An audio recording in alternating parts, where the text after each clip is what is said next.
Þetta gistiheimili, það ekki? Jú, þetta gistiheimili.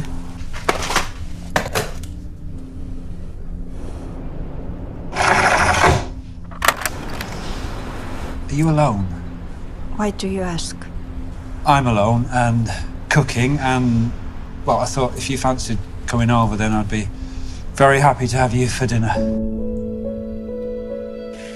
This is fish balls in a pink sauce, a staple of Icelandic cuisine. Do you know anything about kidnapping? Why? I think that's the only way I can meet my mother. Mark! Oh, Where are you going? it's not far. It's just on the other side of the mountain there. Who recommended this place?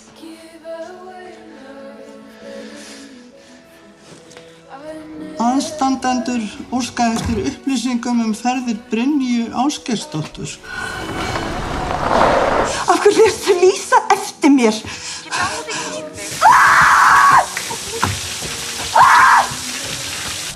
Hátíð fer að höndum mein, hana vér allir príðum,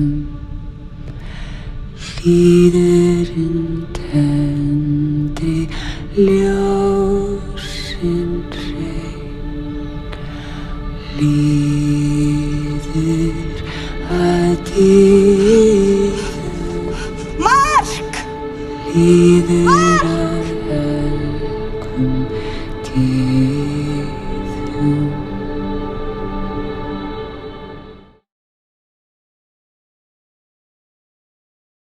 Hello. Hello. How are you? Not bad. Oh, good. You're on. I thought maybe you're on. Were you? Sorry for the kerfuffle. Oh, no problem. The accidents will happen. It's and it. You. How do you pronounce Icelandically? Pronounce your name, Marteinn. Martin. How do you? Marteinn. What? Marteinn. Can I call you Marty? Yes, you can call me Marty. No. Martin. Hi, Tim. Hello. Hello, Adam. Hello, Matty. Hello, Matty. Tim. Yeah, Hey. Matty. Yeah, call me Matty. Oh, I'm Mate. Okay, I like that. And Yeah. it's Tim. Tim will do, yeah. Yeah, never good. don't do Timothy, though, please. Otherwise, No. I don't understand this whole being so caught up with numbers and the time zone. I mean, what does it really matter anymore? I mean, what? No, no, doesn't. Can I I? don't know, some just- kind of weird hangover of the British Empire, I think. God knows what it's all about. But yeah, we do this strange thing where we skip an hour. Just for Yeah, like there's just I'm sure I'm sure I know my publicist felt terribly, but I'm glad that, or your publicist, I should say.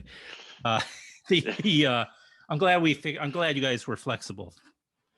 You know, Not a problem. am I looking Scandinavian today? All of a sudden, I'm like thinking I look like I could be from Scandinavia. It's just a Wait, well, do you have a wool sweater? I could go get my wool sweater. I have a few. Yeah, well, I'm up in the Hudson Valley, which is north of New York City right now, and I've been up here for a while. But we had a winter that was reminiscent, closer to Canada maybe than Iceland, right? You have dual citizenship, right, Mati? Yeah, Right? yeah. Do you know there are warm places on the planet? I know. I just can't go there now. There's this speck of organic material that is, disturbing a lot of people. Well, it's a shame. Normally, you would be in Santa Barbara. Yes, I know. Where it's probably very warm. So too hot. It's too hot for Matty. Yeah, it's too hot. No, it's not too hot. I want to go. My people come from more of a arid climate, I guess. I don't know. anyway, I got to tell you guys, I'm so glad that this, of all the films, like this is just one that fell onto my, my lap and my radar, and I got to see it because, it's such a great film. It's such a showcase for some great acting. First of all, if I can compliment you, Tim, and Laufey, is that how you pronounce it? Löwe. It's every yeah. Löwe. Yeah. I'm going to butcher a lot of names. It's a I feel like I do a good job in general, but this is like the last frontier for me. I've not had to grapple with Icelandic names, and so I should have done a little bit more homework. I'm sorry, but you got to write it phonetically, Adam. That's the trick. That's the trick. I think so. Yeah. Backyard Village is the name of the film, and normally you'd think, okay, Mark, Tim, you play Mark, and you kind of and you end up in this guest house, sort of like an Airbnb, as we call it, and then Larve. All right, close enough. I apologize to her. I'll have her on, and I'll apologize to her. Plays Brynja, right? Mm-hmm. Really? Yep. And you think it's going to be this, like classic kind of same time next year, boy, it's meet cute. And if you don't know the story ahead of time, but it's really, of course, about a very different story. Just this chance opportunity, these two people coming together who have both experienced family tragedy. We'll leave it at that, vague, I guess. Mm-hmm. But yeah. Right, but there are some significant parallels about the feelings of being untethered and lost, and they come together at this exact moment, and they kind of help each other in this beautiful way. It's a beautiful film. It's a beautiful story. Thank you. Yeah. It's. I think one of the things that I like about it as well is it's not. It doesn't go in the direction of the the romance. Usually, if there's a man and a woman in a film together, the expectation is that they're going to get together and have a always. And I really like the fact that it does not yeah. go. Yeah. And it's a kind of people behave messy, and it's they're as adults, when thrown into these situations, we don't have a playbook for this type of how to deal with real pain. So yet I noticed that it was not a downer of a film. It was and it's of course shot in the beautiful Iceland, or right outside Reykjavík, but so of course it's beautiful where it's shot, but at the same time there's a bleakness to that. On top of a story like this typically, but at the same time there's maybe it's the performance, I don't know, maybe it's the performances, but what did you let me ask, did you write the film? Did you write the story, Marty? Me and the screenwriter Gudmundur Óskarsson, we sort of cooked up the story, and he wrote the screenplay, the actual screenplay. Oh, okay, so he kind of fleshed it out, and then he did the heavy lifting. And then of course we'd go back and forth. He would send me a draft, and we'd work on that together, and then I had some notes, and he would take those notes and ignore them, and continue with the work.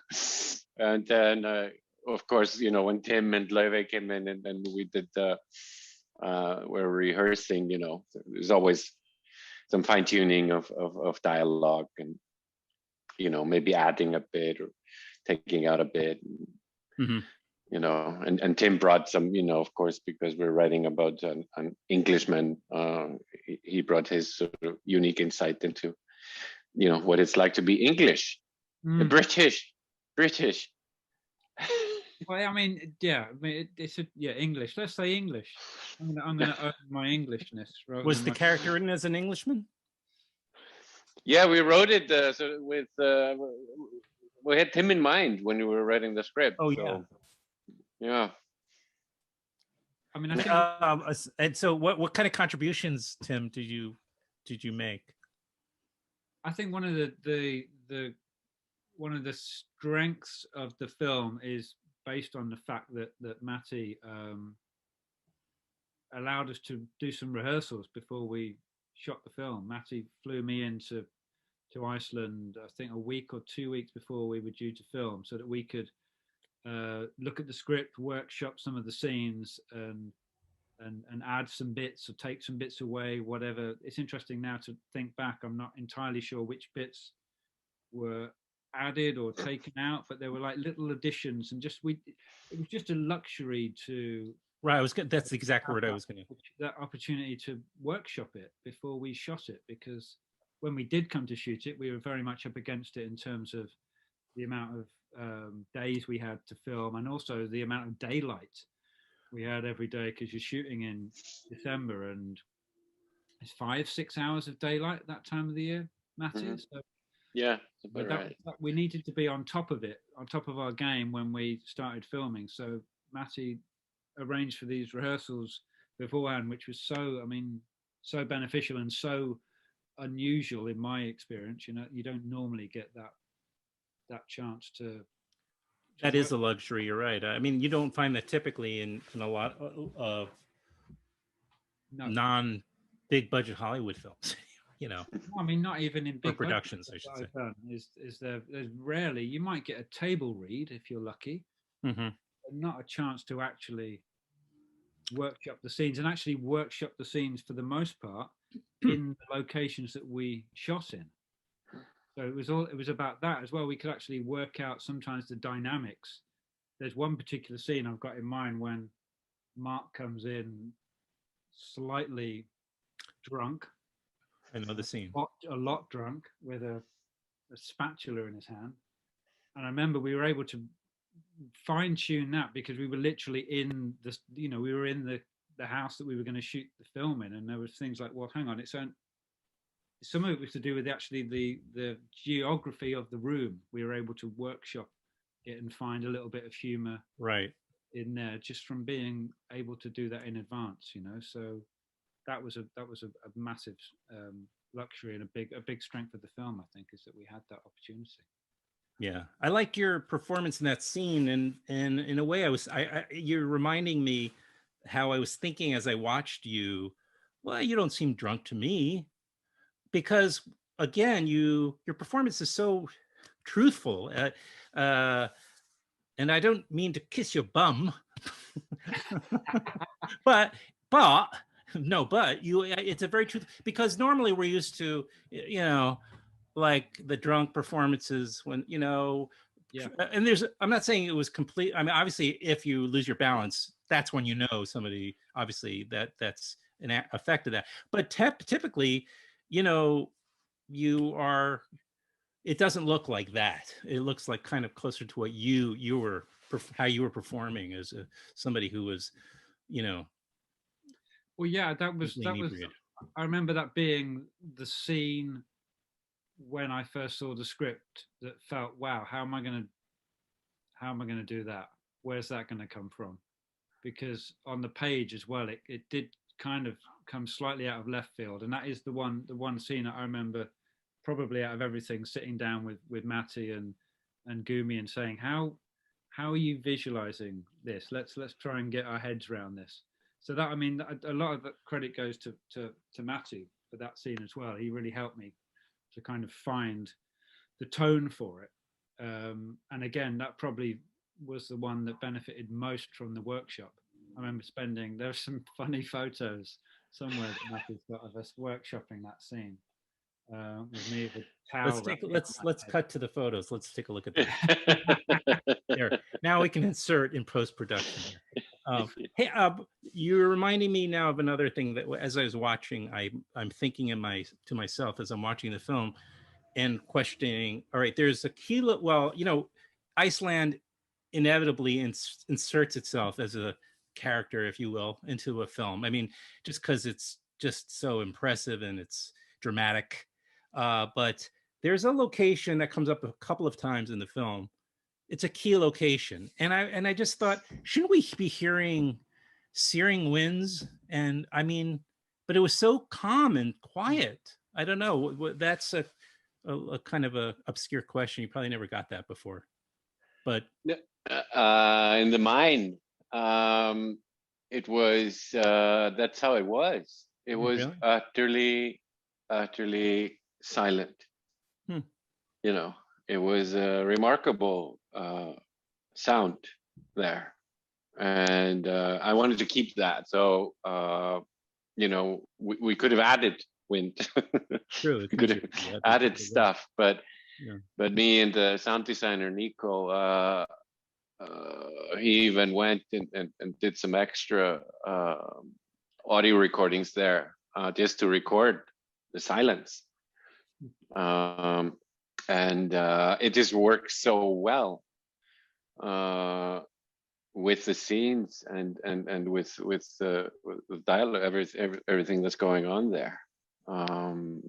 So yeah, and I love to find places like that, and you can find places like that in Iceland. I used to work in a hotel, and as a you know, doing night shift in a hotel not that many years ago, and there was this Chinese tourist standing outside the hotel and just looking, and I was walking past him, and he looks at me and he just goes, "It's so silent."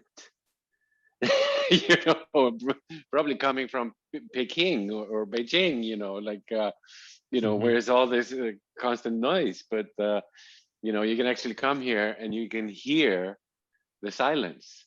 You know, it's remarkable, and a lot to play around with that also in sound, you know, design in a movie. To, you know, when do you put music? When do you have the silence? What is going to reflect the inner state of the characters? You know, what's going to help with the emotion? You know, what's not going to be too much? You know, what's too less? It's very, very sort of delicate balance, and it took, you know, it took some time to get it to absolutely right.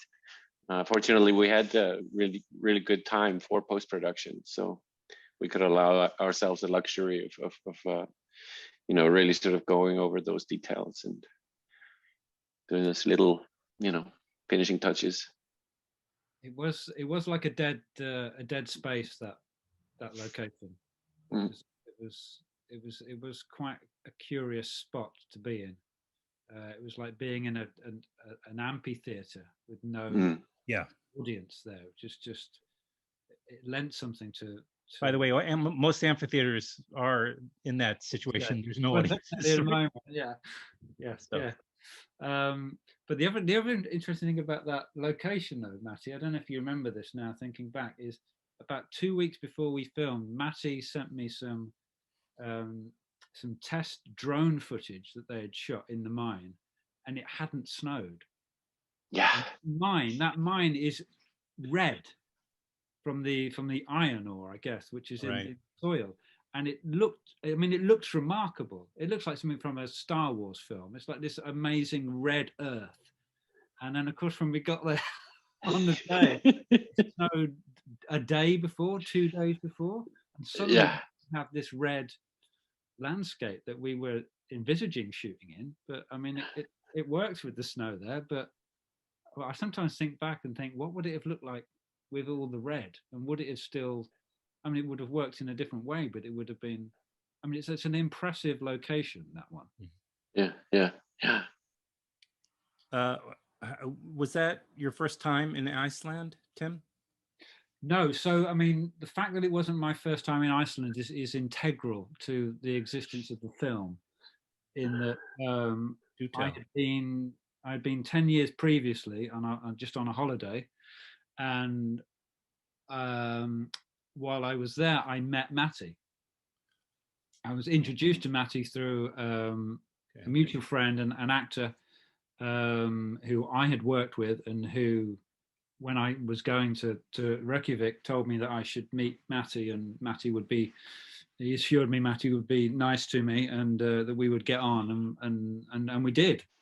I went to Matty's house for dinner, and we had a great evening, and you know, stayed in touch from that point onwards, and talked often about maybe trying to do something together one day, hoping that it might happen, but thinking it probably wouldn't. But you know, it also that's kind of integral to this certainly me being involved with the project, is the fact that I had been 10 years before. And I think there's an element of that in the performance as well, that I was able to think of myself as it wasn't my first time in Iceland, and it wasn't Mark's first time in Iceland either. It was kind of, I felt a certain familiarity with the place going back to film, which I think I was able to take into the role as well, because he's been there for a while when we meet him in the film. But I feel like I bought this actually when I came 10 years before, the sweater I'm wearing. So Oh, really? yeah, I didn't buy there's plenty of things I did buy on this visit, like Thank you for. this is purely for Matt. Icelandic chocolates. I have licorice in the middle. I love licorice. I put licorice in everything, just to warn you. There's licorice in virtually everything. They absolutely. Yeah, It's black licorice, right? It's a popular thing. I don't. I love the licorice. I don't subscribe, and I'm pretty open in general to. Well, you haven't tried this type, Adam. You just wait. I will. I'm sold. I'm dying to go to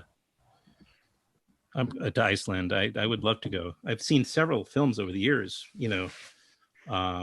shot there. And how cold were you? You were asked. You were in various stages of undress, or in this film. So how cold does it get there? Because you were there in the winter. And I was there in the winter. It was cold, and there was some concern. There was definitely some concerns in some scenes. I looked a little bit like a Michelin man, because I had so many layers on. I know the costume designer was worried that I looked too padded out, because it would certainly, there was the scenes in the mine. It was always a case of, is it possible I think I just need one more layer probably. Is very cold. But yeah, it was, it gets cold.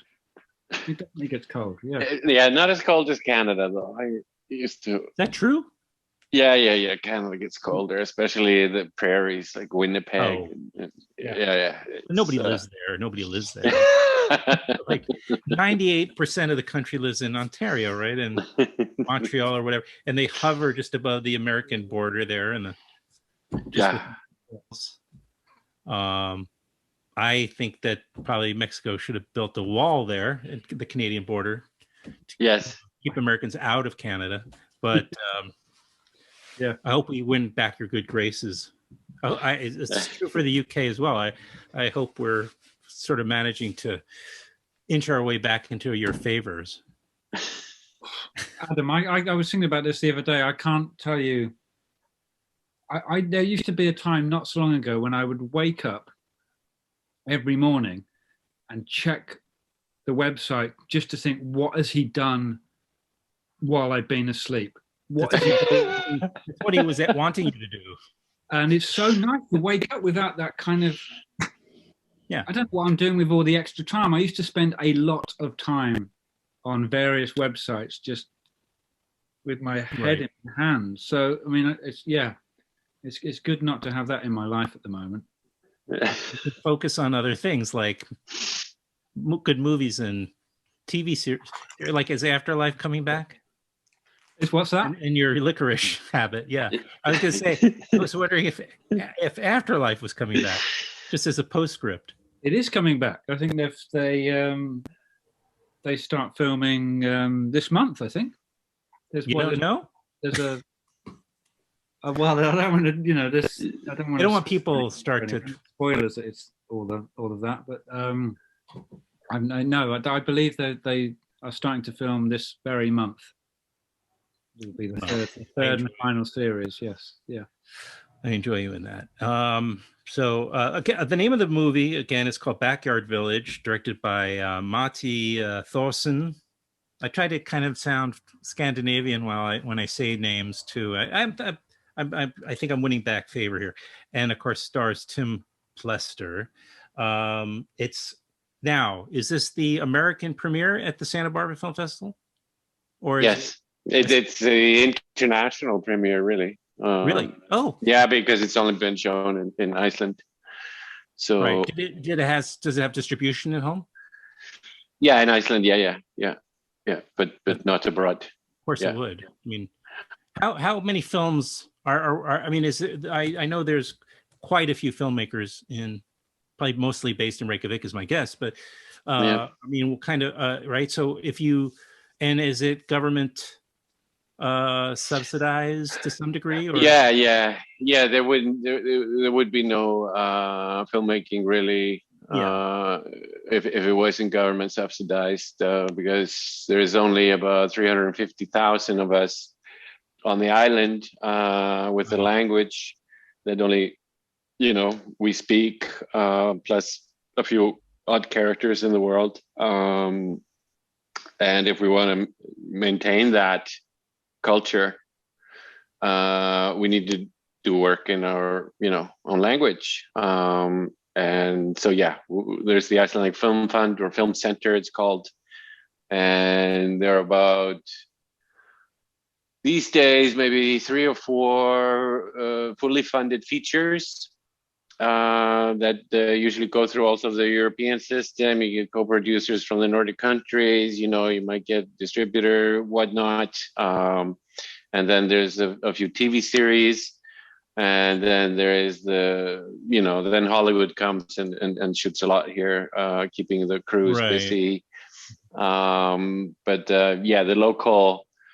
the local is mostly supported by the Icelandic Film Center, and then the TV stations. They might come in for a pre-buy, as in our case. We got this SVOD company that bought our movie, and but we financed this mostly with our own money. And then we got like a completion grant from the film center. Okay. And so it was very low budget. So I was gonna say, not that, I mean, I think you're European, Tim. So I didn't know if that would be, if they want the main actors to be Icelandic, or if that's ever an issue. But they didn't pay for the whole film, so they should butt out, I guess, when it comes to the casting. Oh yeah. I don't know if they have any say in casting. No, usually. I mean, they're usually pretty good with that. I mean, they are pretty open with both sort of language and all. They don't interfere with casting. It's a public fund, and it's supposed to be supporting the filmmakers. Right. So the focus is there, and the vision of the filmmaker. I know a lot of other countries have much stricter rules, and for instance, Canada is very difficult to co-produce with because of their extremely sort of strict co-production mandate. And on casting and on language, either French or English. And so that's much tougher. It's easier here, even though the money is a lot less, but there's, like I said before, like with the film, there's Hollywood, there's that industry, the big industry, and then there's the local stuff that you do. And Americans shoot a lot in Canada, for instance, but they're getting tax rebates also. I mean, each province has different tax rebates. I don't know how much is in Ontario. I think it's 25% or something, and then there is Winnipeg. I think is 40%. Manitoba is like 40%. Wow. If you come to Iceland, you get 25%. So it's different between countries. Sure. But most of the local film production, whether it's Iceland or Norway or Sweden or Denmark, it's all this sort of Legos of financing, within the European model of government supported filmmaking. There's Eurimage, which is a big European fund. There's another thing called Creative Europe, which supports like development and other stuff. And then each country has their local funds. And so it's yeah. Here we have nothing. You're on your own, kid. Oh, Kickstarter. That's right. But, well, I did my first movie in the States with a small American company in Hollywood, and it was owned by this German gentleman, Chris Sievenek, who came to the States producing Inventors movies. Wow. And with most of the financing that he got was actually from Germany, from like a tax fund there in Germany for an American movie. Mm-hmm. But and I think Hollywood is financed a lot by like foreign companies. Like you were talking about our friend Ólafur Darri, Tim, the actor who introduced us. Yeah. He was in that shark movie. What's it called? Meg? The Meg? It's called something like that, isn't it? Yeah. Yeah. Big ass shark movie. And that was $150 million production, something. Uh-huh. And that was majority of funding from that came from China. Yeah. Sure. So there's it's a kind of a it's global. I know. Yeah. Especially when it comes to those big ass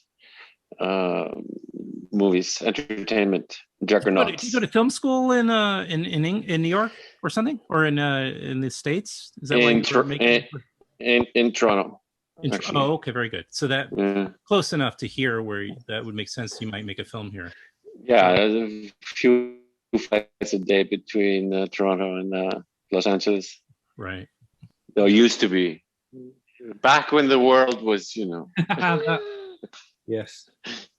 Back then, where you could sort of, hop on a plane on a short notice. Well, with any luck.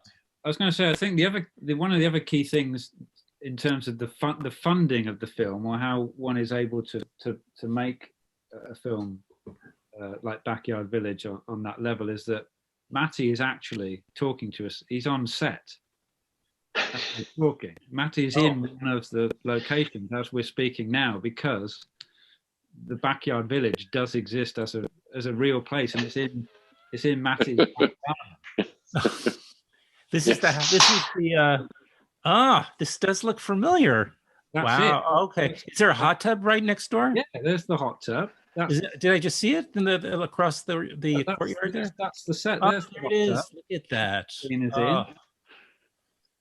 I'm on my way. It always looks. He was in the blue house there. Beautiful. And then Sabrina was in there, and then Mark. There's Mark's. There's my old little place over there. Yeah. What do you know? Is that a sauna? Yeah. A sauna? Excuse me. That's a sauna. Exactly, sauna. Very good. Sauna. Hey, I'm from New York. You goddamn break. Jesus. So easy. So easy to make people. Well, yeah, look, he's back on set. Yeah. That's fantastic. Need any pickups? Yeah, do pickups. Look how beautiful it is there. A shot of the girl through the window with the Christmas tree. right That's, there. So is over it there. your spring there too? Then you're having kind of the very early sign because I don't Spring see. is coming late. It's cold, Okay. but my chickens are out. Chickens were later now. They were not in. If we had chickens back then, we'd have had them in the film, I'm sure, Matty. We would have had them. We would have had them in the movie. There was yeah, but we got them last. We got them last summer. We got them last summer. It really looks. Well, the other genius thing about this is that I lived in that house. I actually lived in the set. Yeah, yeah. So that helps with one's performance as well. You know, you're actually living in that world, living, sleeping, eating in that world, and it was brilliant for cool times in the morning as well because, you know, I'd had to get up and literally walk. On set. I was there in my bedroom and I'm on set. And you knew you were only going to have a 6-hour workday. Absolutely. Well, guys, thank you. And again, Backyard Village, can't say it. We'll just encourage people to see it. And when this becomes available as VOD and all that in the States, maybe we can, you know, have a reunion or something. But I'll be there to champion in the film regardless. It was really nice to meet you both and had a great time. Thanks, and I'm glad we were able to work this out despite these pesky time zone issues. Yes. So, yes. Thank you, Adam. Thanks for having us. Yeah, thanks. Adam. Get on with your days. Thank you. I'm gonna have a sauna. You better have sauna. Yeah. All right. And I know for a fact he does it naked as well, Adam. It's a naked The only way. The only way to do it. Yes. I'm there with you in spirit. Like Stellan Skarsgård. It's another reference. I have to do some investigative work because I wasn't getting the reference. But. Oh, Stellan apparently he just when he's at home he just walks around naked around the house all the time. Yeah. I have this from a friend. I think it's a healthy. I didn't expect to go off on this tangent, but I kind of feel like that's a healthy. I think it's a healthy thing to do because you get comfortable with yourself. You know, you have to be comfortable with yourself, as certainly as an actor. Yeah. You know. Yeah. So that's my way of looking at it, and where I'm going to leave it. Let's leave it there because you know, let's not forget I'm an Englishman and we don't talk about these things. Proper home, not a proper conversation. No. All right. Thank you, guys. Take it easy. Thanks, Adam. Thank you. Thank you. Had a great time. You too. Bye bye.